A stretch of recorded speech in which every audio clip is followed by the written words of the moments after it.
Bonjour à toutes et à tous. Je suis ravi de vous accueillir pour cette troisième édition des Timbrés de l'orthographe. Je vous accueille au nom de nos partenaires, La Poste, le magazine Notre Temps, le Nouvel Observateur, le Figaro littéraire, le magazine Okapi, le syndicat de la presse quotidienne régionale et le ministère de l'Éducation nationale. Un grand merci à vous tous, les Timbrés de l'orthographe, d'être venus pour ces finales régionales organisées simultanément dans 23 villes de France, en métropole et en outre-mer. Vous étiez plus de 25 000 à avoir complété les tests de sélection au mois de décembre 2012 et au mois de janvier 2013. Aujourd'hui, vous êtes 10 000. Vous êtes les meilleurs. Bravo. Madame Tatiana de Ronay, la marraine de ce troisième rendez-vous, vous a rédigé une dictée qu'elle vous lira tout à l'heure depuis les bureaux de son éditeur, Héloïse d'Ormesson, à Paris. En attendant, restez bien concentrés, car je suis là pour vous poser 3 séries de 10 questions sur la langue française.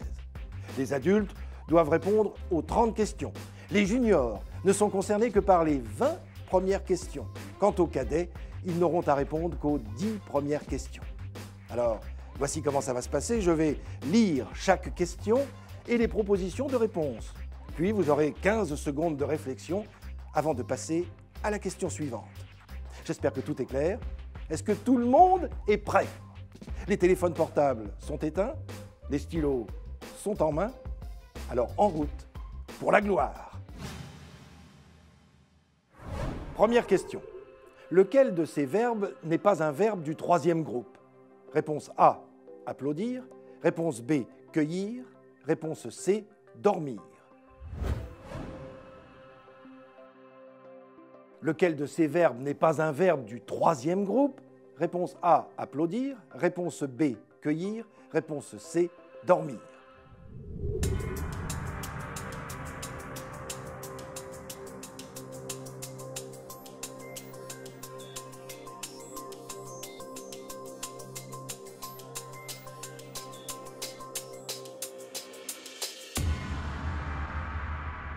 Question numéro 2. Si un mot commence par un H muet, on ne peut pas faire la liaison avec le mot qui précède. Réponse A, vrai. Réponse B, faux. Si un mot commence par un H muet, on ne peut pas faire la liaison avec le mot qui précède. Réponse A, vrai. Réponse B, faux.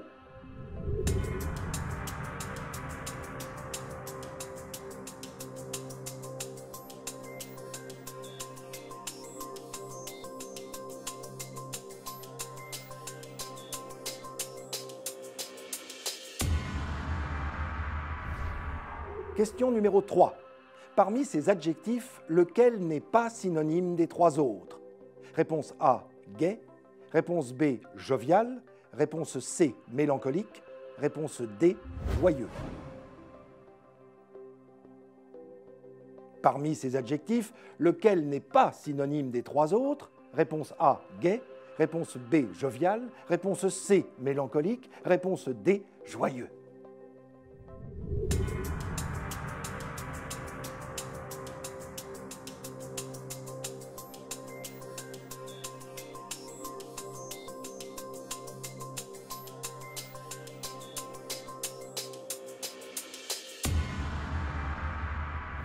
Question numéro 4. Devant quelle voyelle faut-il mettre un E après le G pour que celui-ci se prononce J, comme dans je? Réponse A, A. Réponse B, I. Réponse C, O.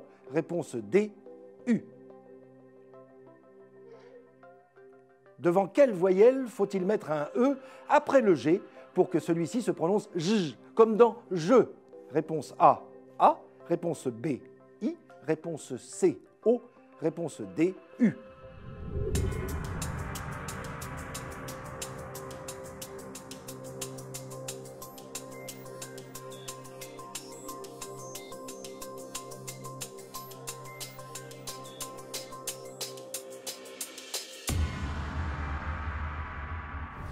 Question numéro 5. Lequel de ces mots ne fait pas partie de la famille de Tours? Réponse A, entouré. Réponse B, étourdi. Réponse C, contour. Lequel de ces mots ne fait pas partie de la famille de Tours? Réponse A, entouré. Réponse B, étourdi. Réponse C, contour.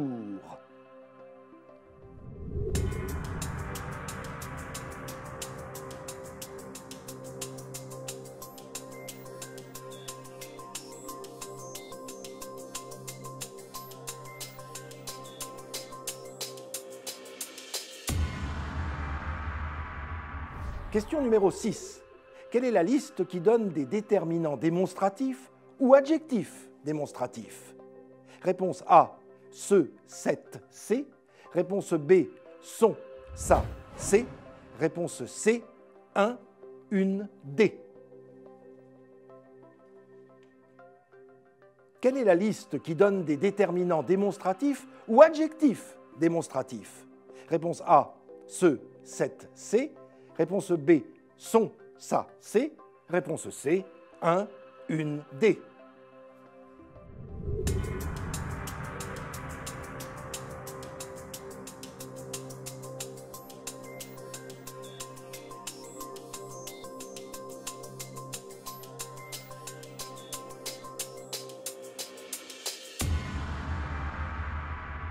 Question numéro 7.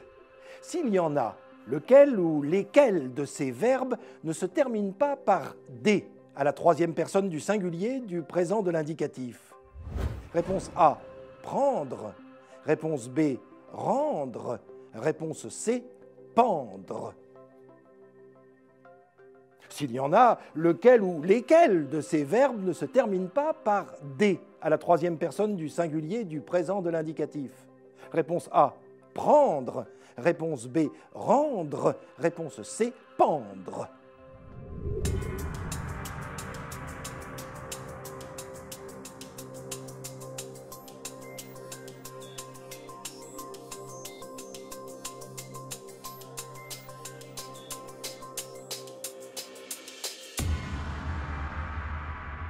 Question numéro 8. Quel est le groupe de mots qui a pour fonction complément du nom dans la phrase « Le facteur a vendu tous les calendriers de la Poste ». Réponse A, le facteur. Réponse B, tous les calendriers. Réponse C, la Poste. Quel est le groupe de mots qui a pour fonction complément du nom dans la phrase « Le facteur a vendu tous les calendriers de la Poste ». Réponse A, le facteur. Réponse B, tous les calendriers. Réponse C, la Poste.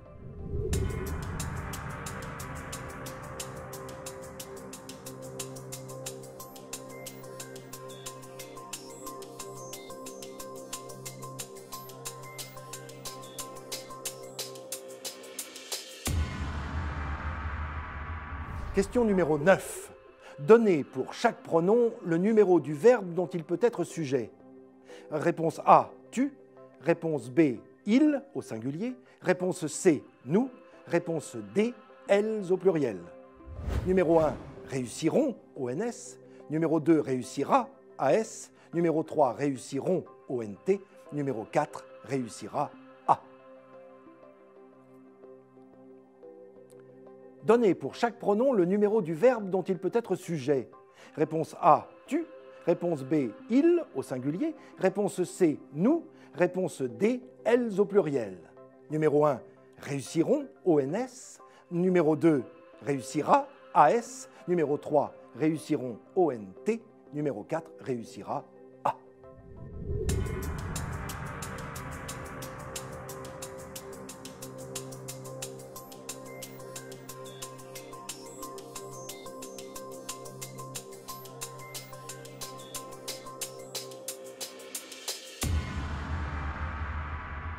Question numéro 10. Dans le Nord, les paroles peu sérieuses ou dépourvues de sens sont appelées, réponse A, des carabistouilles, réponse B, des citrouilles, réponse C, des grenouilles. Dans le Nord, les paroles peu sérieuses ou dépourvues de sens sont appelées, réponse A, des carabistouilles, réponse B, des citrouilles, réponse C, des grenouilles.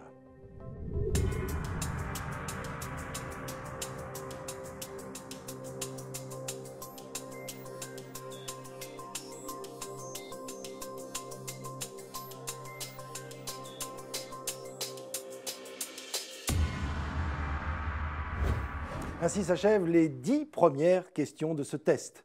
Donc les cadets, vous relevez la plume, vous pouvez vous arrêter tranquillement et écouter les 20 autres questions, mais surtout dans le calme pour laisser réfléchir les juniors et les adultes qui poursuivent avec tout d'abord cette 11e question. Question numéro 11.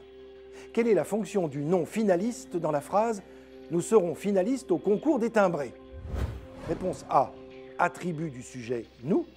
Réponse B, complément d'objet direct du verbe être. Réponse C, complément d'objet indirect du verbe être. Réponse D, complément du nom concours. Quelle est la fonction du nom finaliste dans la phrase « Nous serons finalistes au concours des timbrés » Réponse A, attribut du sujet « nous ». Réponse B, complément d'objet direct du verbe être. Réponse C, complément d'objet indirect du verbe être. Réponse D, complément du nom concours.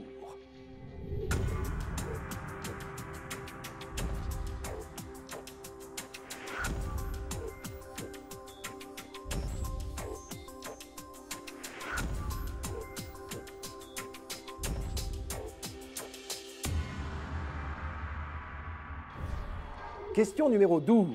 Parmi ces noms, lequel ne désigne pas une catégorie grammaticale? Réponse A, apposition. Réponse B, conjonction.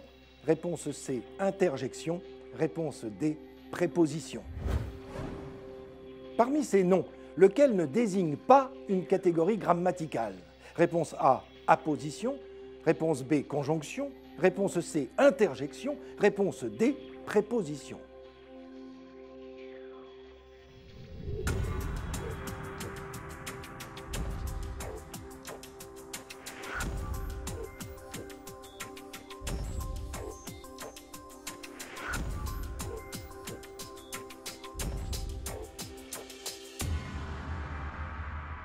Question numéro 13. Comment s'appelle le temps que l'on forme avec l'auxiliaire au présent du subjonctif et le participe passé? Réponse A, le parfait du subjonctif. Réponse B, le passé composé du subjonctif. Réponse C, le passé du subjonctif. Réponse D, le plus que parfait du subjonctif. Comment s'appelle le temps que l'on forme avec l'auxiliaire au présent du subjonctif et le participe passé? Réponse A, le parfait du subjonctif. Réponse B, le passé composé du subjonctif. Réponse C, le passé du subjonctif. Réponse D, le plus que parfait du subjonctif.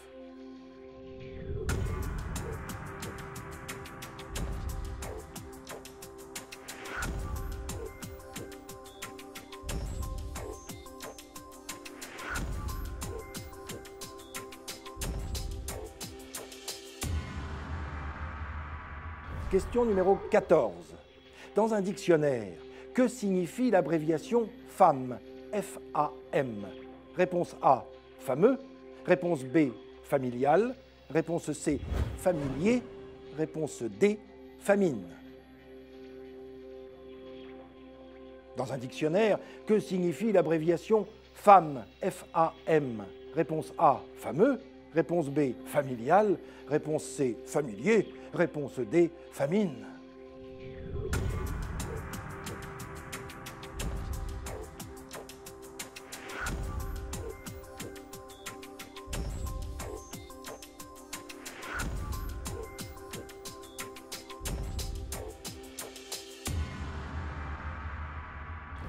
Question numéro 15. Dans quelle phrase le verbe bouillir est-il correctement conjugué?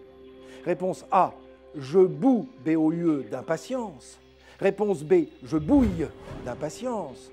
Réponse C, je boue, B-O-U-S, d'impatience.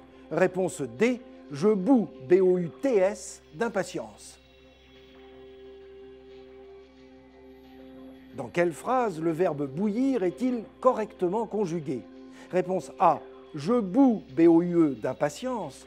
Réponse B, je bouille, d'impatience. Réponse C, je boue, B-O-U-S, d'impatience. Réponse D, je boue, B-O-U-T-S, d'impatience.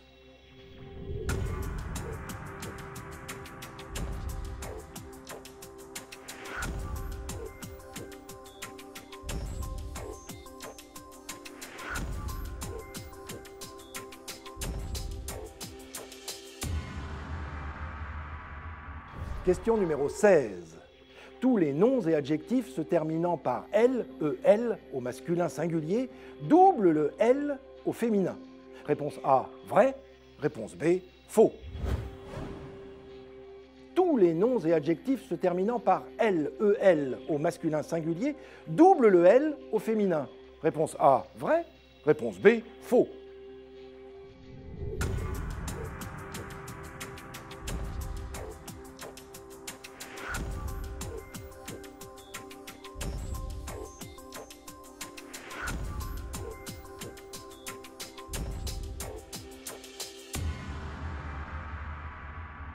Question numéro 17.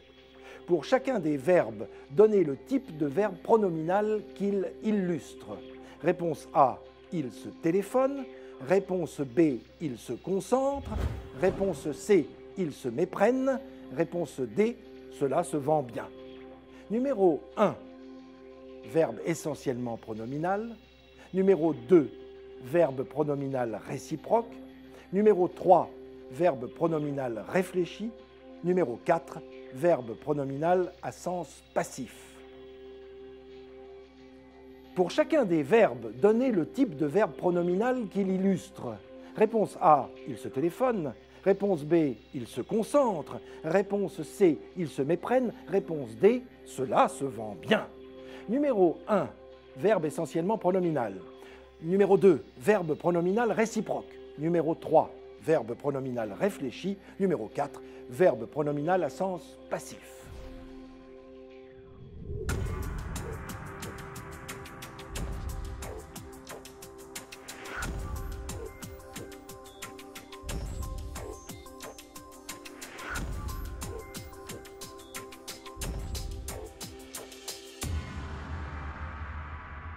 Question numéro 18. Dans quelle région le terme familier et péjoratif « plouc » a-t-il fait son apparition avant de se répandre dans la langue française? Réponse A, en Auvergne. Réponse B, en Bretagne. Réponse C, en Île-de-France. Réponse D, dans le Nord. Dans quelle région le terme familier et péjoratif « plouc » a-t-il fait son apparition avant de se répandre dans la langue française? Réponse A, en Auvergne. Réponse B, en Bretagne. Réponse C, en Île-de-France. Réponse D, dans le Nord.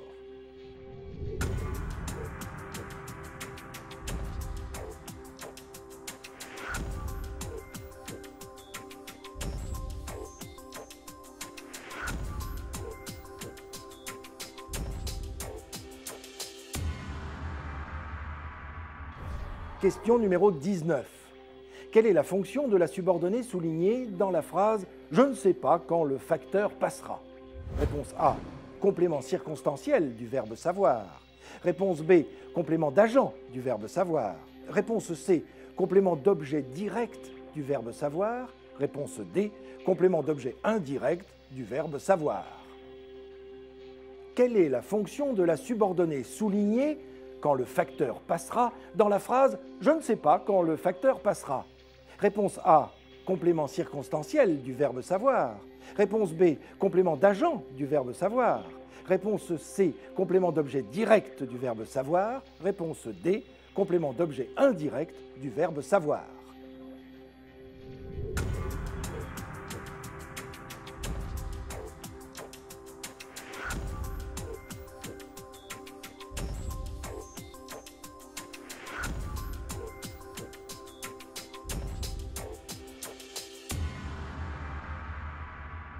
Question numéro 20.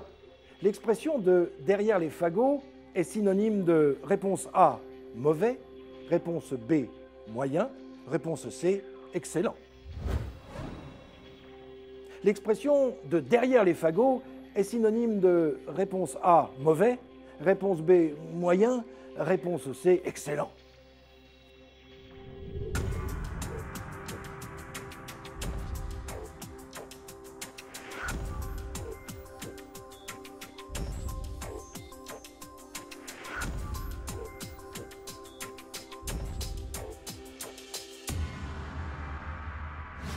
Cette fois, ce sont les juniors qui relèvent le stylo et qui nous abandonnent tout en restant bien présents pour soutenir les adultes qui ont encore 10 questions à remplir pour ce test. Question numéro 21. Un contempteur est une personne qui, réponse A, admire, réponse B, dénigre, réponse C, médite, réponse D, prie. Un contempteur est une personne qui, réponse A, admire, réponse B, dénigre, réponse C, médite, réponse D, prie.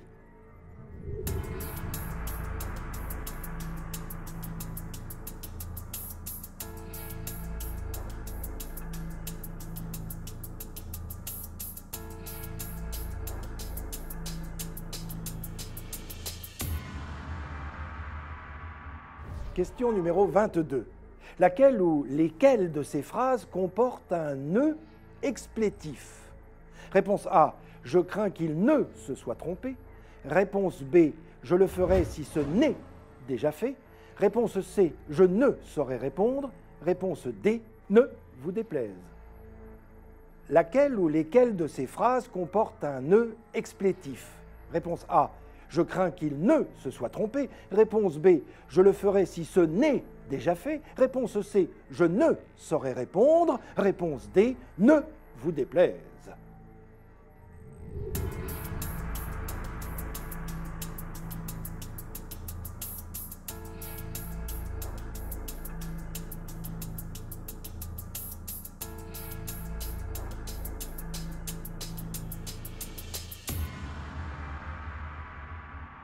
Question numéro 23. Quelle est la forme du verbe boire à la première personne du singulier de l'imparfait du subjonctif? Réponse A, bus. Réponse B, buvas. Réponse C, buvis. Quelle est la forme du verbe boire à la première personne du singulier de l'imparfait du subjonctif? Réponse A, bus.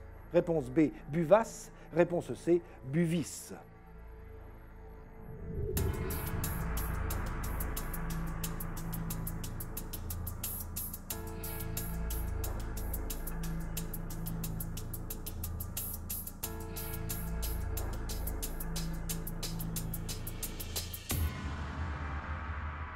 Question numéro 24. Combien d'adverbes comporte la phrase « Quelques 500 candidats participeront dans quelque temps à la toute dernière épreuve des timbrés de l'orthographe ?» Réponse A, 0. Réponse B, 1. Réponse C, 2. Réponse D, 3. Combien d'adverbes comporte la phrase « Quelques 500 candidats participeront dans quelque temps à la toute dernière épreuve des timbrés de l'orthographe ?» Réponse A, 0. Réponse B, 1. Réponse C, 2. Réponse D, 3.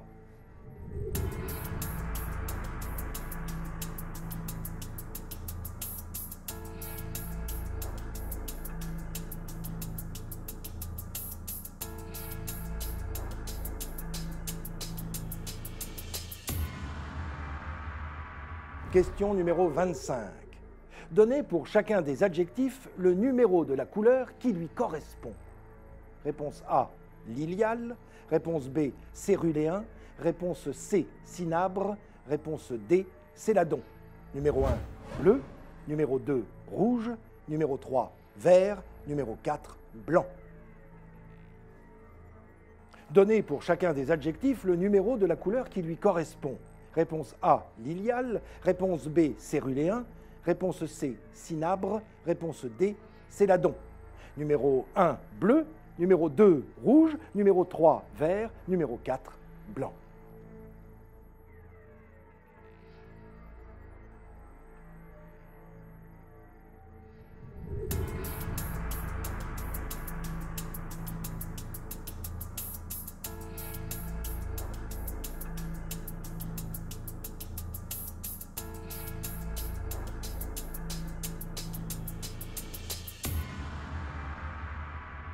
Question numéro 26. La phrase « Quant à mon absence, s'en est-elle enquise ?» est correcte. Réponse A, vrai. Réponse B, faux. La phrase « Quant à mon absence, s'en est-elle enquise ?» est correcte. Réponse A, vrai. Réponse B, faux.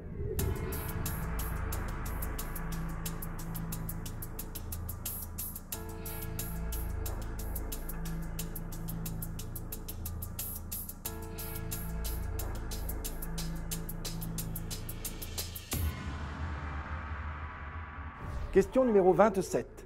Si un Toulousain vous dit qu'il a les mains qui pèguent, il veut dire, réponse A, qu'il a froid aux mains, réponse B, que ses mains collent, réponse C, que ses mains gercent, réponse D, que ses mains tremblent.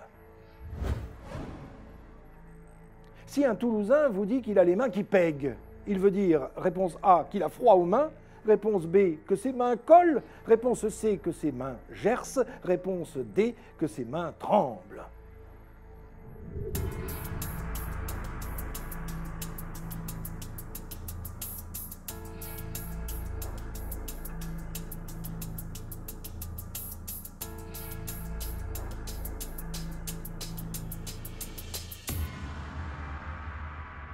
Question numéro 28. À quel temps et mode est conjugué le verbe de la proposition subordonnée dans la phrase « Il fallait que le questionnaire fût complété sans erreur ». Réponse A, passé simple de l'indicatif. Réponse B, passé antérieur de l'indicatif. Réponse C, imparfait du subjonctif. Réponse D, plus que parfait du subjonctif. À quel temps et mode est conjugué le verbe de la proposition subordonnée dans la phrase « Il fallait que le questionnaire fût complété sans erreur ». Réponse A, passé simple de l'indicatif. Réponse B, passé antérieur de l'indicatif. Réponse C, imparfait du subjonctif. Réponse D, plus que parfait du subjonctif.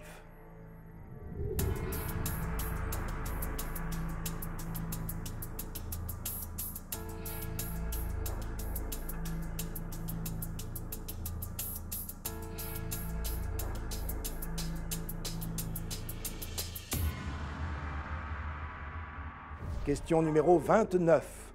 Parmi ces verbes, lequel ou lesquels se conjuguent à tous les temps et tous les modes comme dire? Réponse A, médire. Réponse B, prédire. Réponse C, redire. Parmi ces verbes, lequel ou lesquels se conjuguent à tous les temps et tous les modes comme dire? Réponse A, médire. Réponse B, prédire. Réponse C, redire.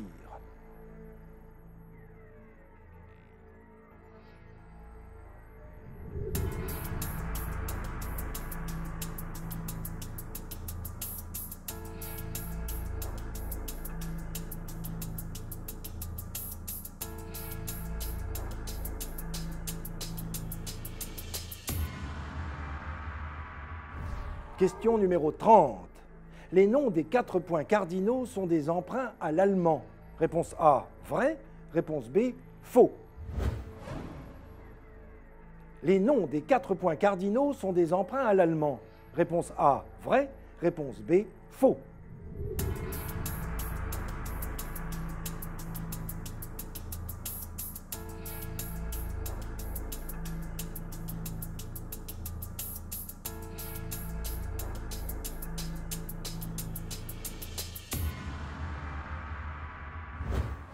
Et voilà, ainsi s'achèvent les questions. J'espère que cela s'est bien passé pour vous. Voici maintenant le second exercice. Et pour cela, nous rejoignons Madame Tatiana de Ronay, qui se trouve dans les bureaux de son éditrice, Héloïse d'Ormesson. Chère Tatiana de Ronay, avant de vous céder la parole, laissez-moi rappeler que vous êtes l'auteur de cette dictée, qu'elle sera lue à 3 reprises. Une première fois d'un trait, sans marquer la ponctuation, puis une deuxième fois lentement par les ambassadeurs présents à vos côtés, ils marqueront les éléments de ponctuation. Et puis enfin une troisième fois, une relecture d'un seul trait sans marquer la ponctuation. Je précise encore que les adultes doivent rédiger la totalité de votre dictée, tandis que les juniors et les cadets n'en transcrivent qu'une partie. Maintenant que vous connaissez toutes les règles, je vous laisse avec l'auteur de tant de livres fascinants et émouvants comme Le cœur d'un autre, La mémoire des murs ou Rose. Madame Tatiana de Ronay qui nous convie, j'en suis sûr, avec passion, sérénité, autour d'une tasse de thé bien fumante. Merci Frédéric et merci à vous tous qui êtes là. Je suis ravie de vous accompagner dans cette dictée pour la 3e édition des timbrés de l'orthographe.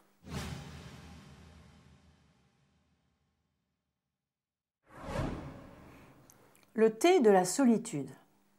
Il y avait des siècles en Asie, un empereur assoupi à l'ombre d'un arbre avait posé sur l'herbe le bol d'eau qu'il venait de faire bouillir. Pendant sa sieste, les feuilles d'un théier avoisinant, transportées par un doux zéphyr, virevoltèrent dans sa tasse. En se réveillant et en y goûtant, l'empereur tomba amoureux de l'arôme qui s'en serait dégagé. Ainsi naquit l'épopée du thé. Cette légende, Léa la savoure chaque jour. Fin de la dictée Cadet.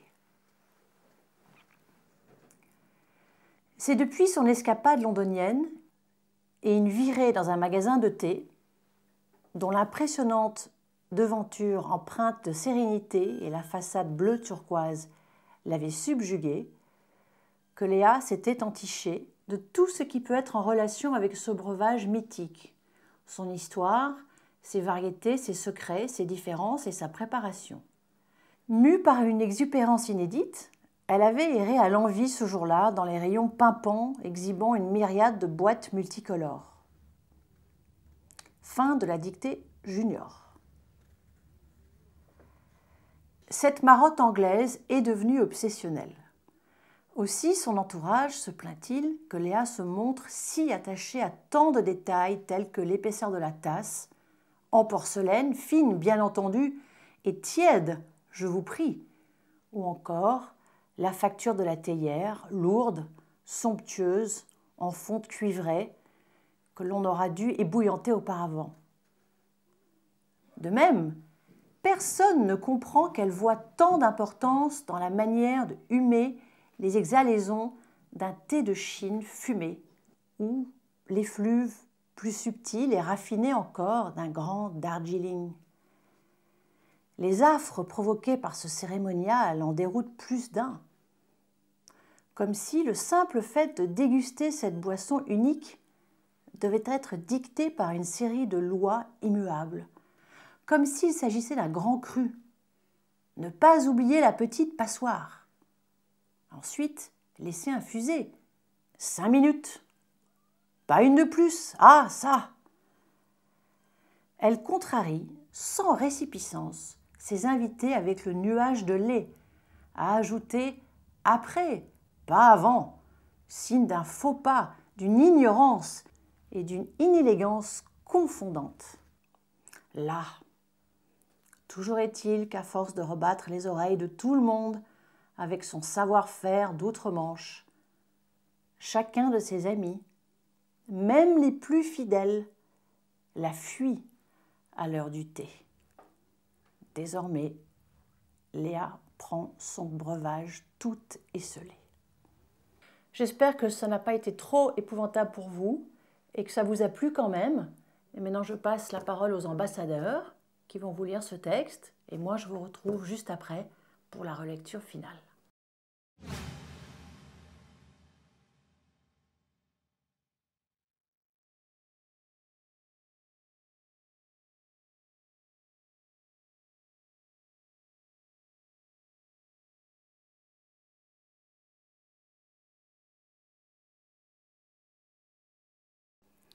Le thé de la solitude.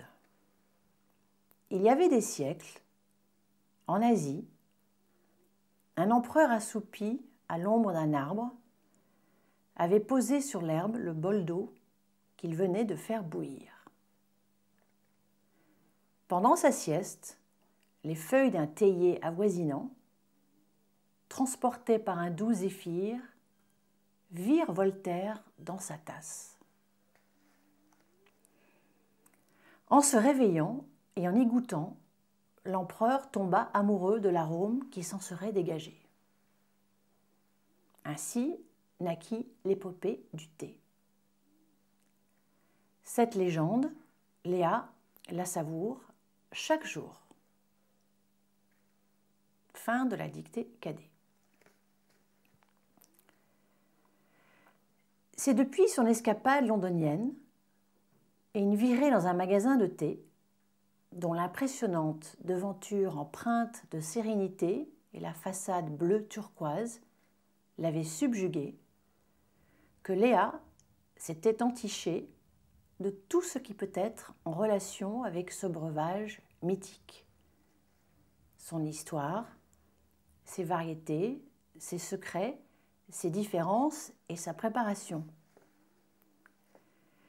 Mue par une exubérance inédite, elle avait erré à l'envi ce jour-là, dans les rayons pimpants, exhibant une myriade de boîtes multicolores. Fin de la dictée junior. Cette marotte anglaise est devenue obsessionnelle. Aussi, son entourage se plaint-il que Léa se montre si attachée à tant de détails, tels que l'épaisseur de la tasse, en porcelaine fine, bien entendu, et tiède, je vous prie, ou encore la facture de la théière, lourde, somptueuse, en fonte cuivrée, que l'on aura dû ébouillanter auparavant. De même, personne ne comprend qu'elle voit tant d'importance dans la manière de humer les exhalaisons d'un thé de Chine fumé ou les fluves plus subtils et raffinés encore d'un grand Darjeeling. Les affres provoqués par ce cérémonial en déroutent plus d'un, comme si le simple fait de déguster cette boisson unique devait être dicté par une série de lois immuables, comme s'il s'agissait d'un grand cru. Ne pas oublier la petite passoire. Ensuite, laisser infuser. 5 minutes. Pas une de plus. Ah, ça! Elle contrarie, sans résipiscence, ses invités avec le nuage de lait. À ajouter après, pas avant, signe d'un faux pas, d'une ignorance et d'une inélégance confondante. Là, toujours est-il qu'à force de rebattre les oreilles de tout le monde avec son savoir-faire d'outre-Manche, chacun de ses amis, même les plus fidèles, la fuit à l'heure du thé. Désormais, Léa prend son breuvage toute esselée. Fin.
Et voilà, un grand, un immense bravo à vous toutes et vous tous. J'espère que ce texte merveilleux ne vous a pas posé trop de problèmes. Maintenant que les dés sont jetés, on ramasse les copies. Sachez que vous trouverez les corrigés des tests et de la dictée sur le site internet des timbrés de l'orthographe, sur le site du Nouvel Obs et sur le site du Figaro. Je vous donne rendez-vous dès à présent, le 15 juin prochain, à Paris, pour la grande finale qui rassemblera les 500 meilleurs d'entre vous dans un lieu d'exception, un lieu prestigieux, comme ce fut le cas l'an passé. D'ici là, découvrez et faites découvrir le magazine des timbrés de l'orthographe. Au revoir et à très bientôt.